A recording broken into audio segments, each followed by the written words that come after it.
You ever feel like you just have more time on your hands than anything else? Want to find a way to fill up the not so precious time of yours? Just want to find really excellent games? Well, you came to the right place.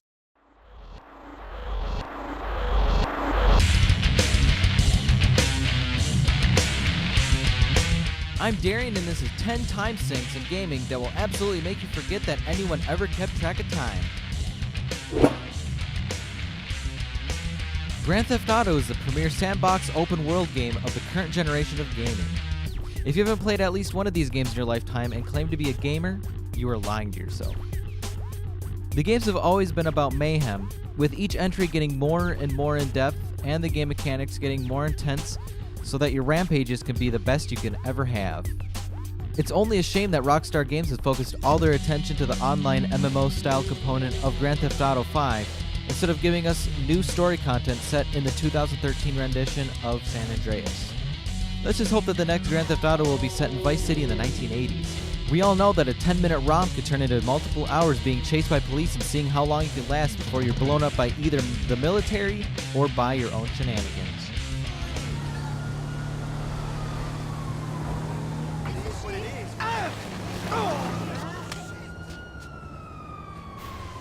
Good to see you.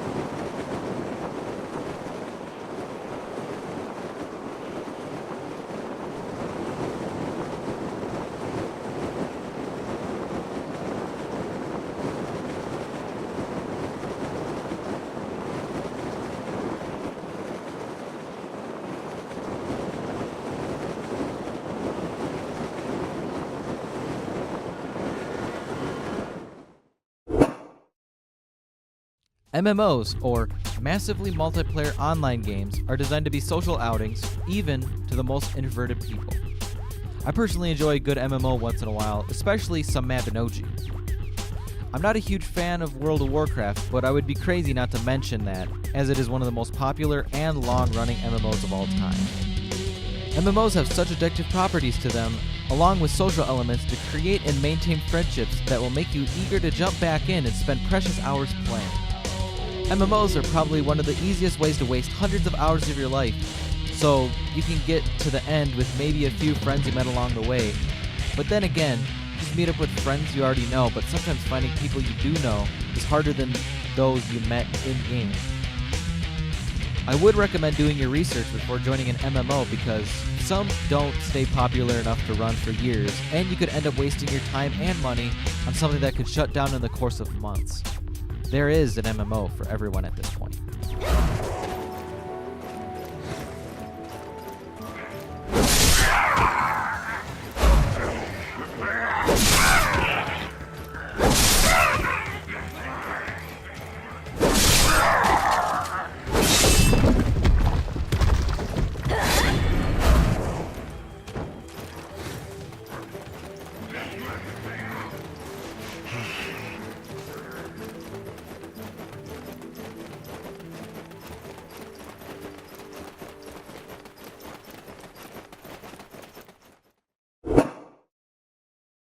Counter-Strike Global Offensive is definitely a classic time sink.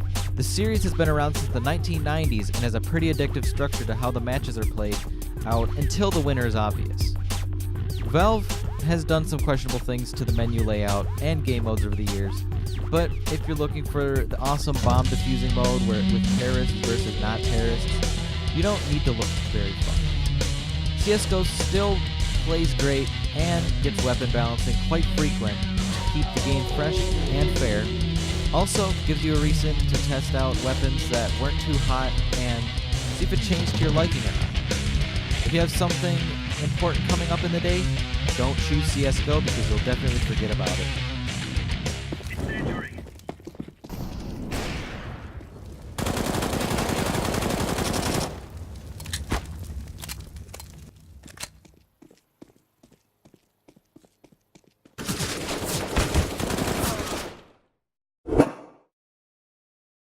If being creative is your cup of tea, City Skylines will be your jam.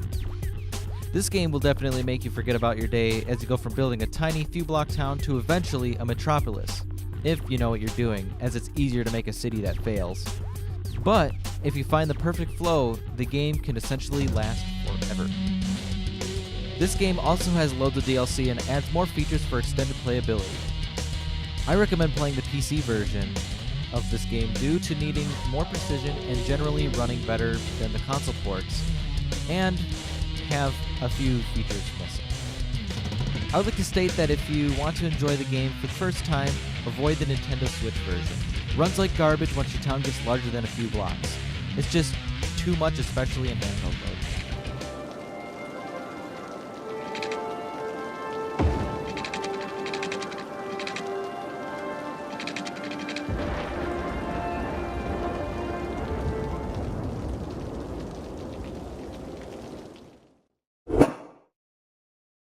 Okay, Motherlode is such an odd example since it's an obscure Flash-based game from 2004.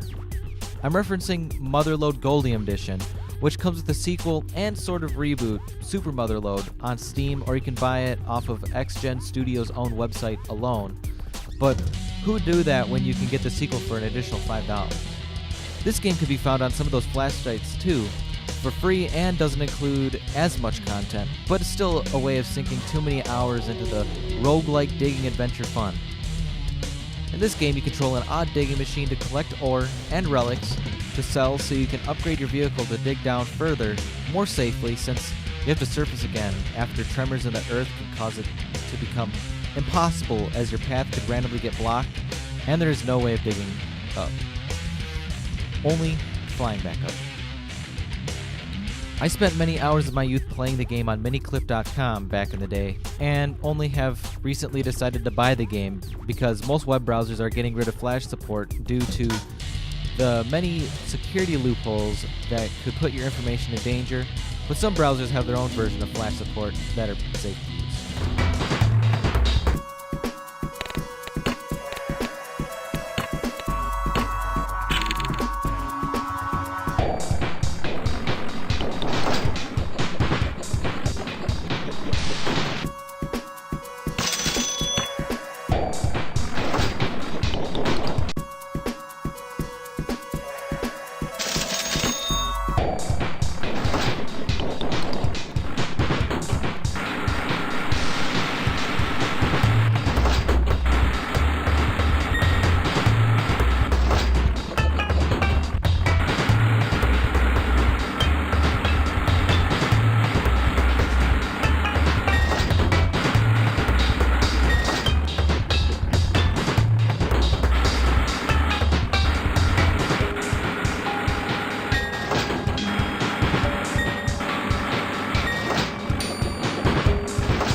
I chose Forza Horizon 3 for this list due to it being my favorite Forza game ever.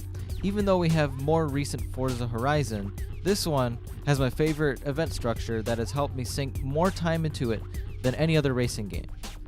Forza Horizon originally launched on the Xbox 360 in 2012 to be the open world racing spin-off for the Forza franchise, because if your racing franchise wasn't open world, it wasn't relevant at that time period. This third entry sees you racing around a loose approximation of an Australian environment with hundreds of cars you can win, buy, or find at your disposal.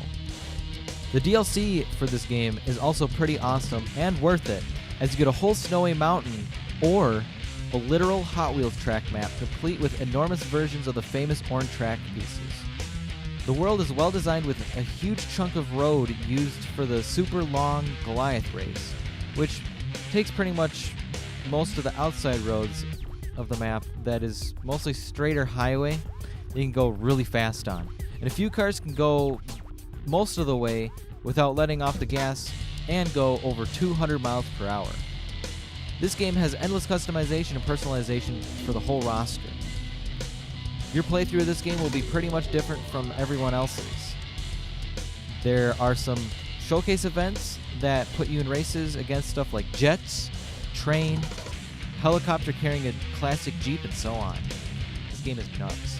I love it, and even people who don't really care for racing games should get a huge thrill, and this was Microsoft's first full Forza game to be released on Windows 10 PCs with full cross-platform play with Xbox One players.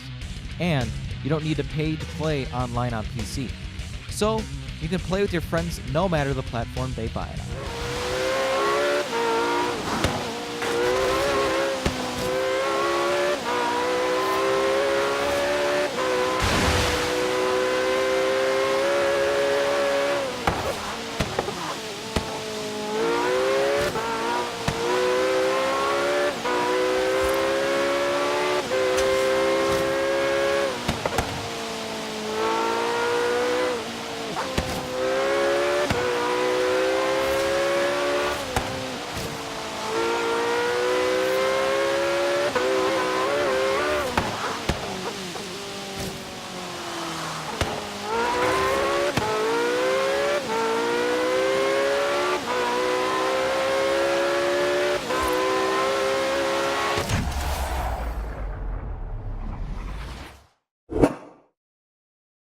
Borderlands as a franchise is pretty good fun. I'm most familiar with Borderlands 2, so I'm going to cover that here. So the premise is you and 3 of your buddies go and cooperatively trudge through the open world environment in this first-person shooter role-playing game. All weapons you find throughout your adventure are randomly generated every playthrough, so you can either have a time where you pick up a lot of garbage guns or have an overpowered time. There really has never been an in-between for me. This game has pretty much an endless replayability because you can choose who to go through the game with, and that can drastically change the experience every time. You also have character classes you can pick from, which also changes the gameplay too. Overall, Borderlands 2 is an excellent game to get together with a friend either online or locally and just have a blast from sunrise to sunset. You'll need that funny little robot's help to reach Sanctuary, the last bastion of the resistance against Jack, and the only place you'll be truly safe. Get to Sanctuary.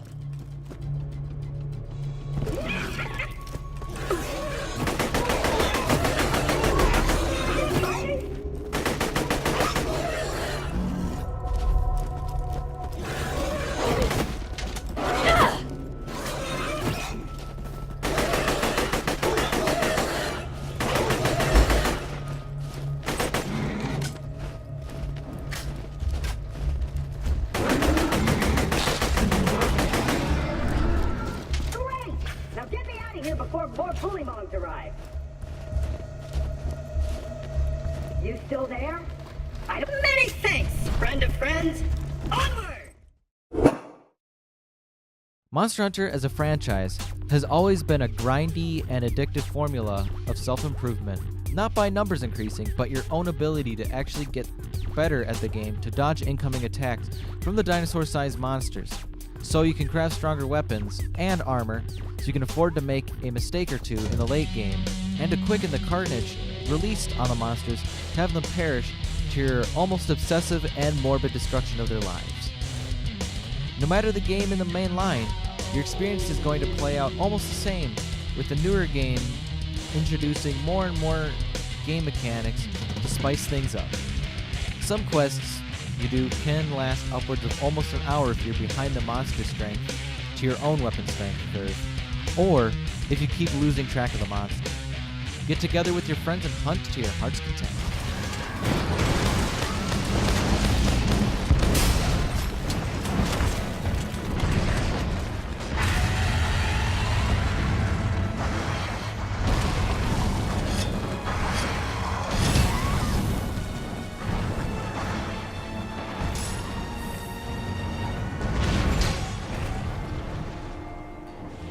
How did you like my list? Did I miss anything you thought I should have covered? Let me know in the description down below. I may mention your suggestion if I agree with you in the next video. If you'd like to join our community, we have a Discord, Facebook group, and an Instagram. And if you'd like to support our show, we have a shop and a Patreon. All links are in the description down below.